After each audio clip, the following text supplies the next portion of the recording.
жантақ туралы маған мағлұмат бересіз бе? Рахмат балам.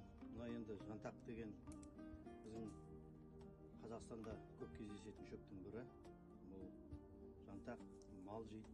Оның ішінде түйе малы, қой малы, соның ішінде ешкі малы көп жейтін шөп. Бұл шөпті мына сағыз бойынан біз жинап алып келдік. Оны жинап әкеліп, осылай күннің көзіне кептіріп, мынандай алып жайып қоямыз. Сосын жинап алғаннан кейін, жинап кептіріп, сосын мынандай қайшылау дайын тұрған күйі, жуылып, шайылып дайын тұрған күйі. Бұны бұған басқа да қосымша шөптер қосуға болады, бал қосуға болады. Керемет әсер береді, адамға өте пайдалы. Жантақтың шырынын қалай дайындайды? Жантақты жаңа далада көрсеткендей жинап алып келгеннен кейін жуып бәрі дайын тұрған жантақты мынандай құман аламыз.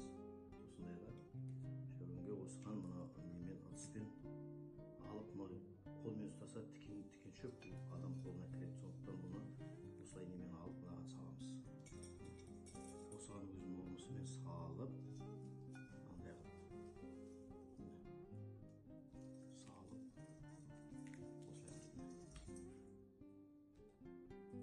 сосын бұның үстіне қайнаған суды құйып, және бір қайнатамыз.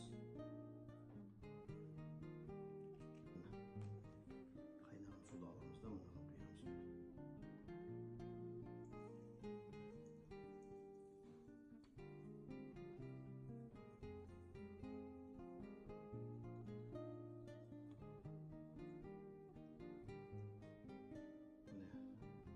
Осыны газге қойып қайнатып кішкене, содан кейін барып пішеміз. Енді қайнаған жантағымызды осылай құямыз, құйып жайылып ішеміз.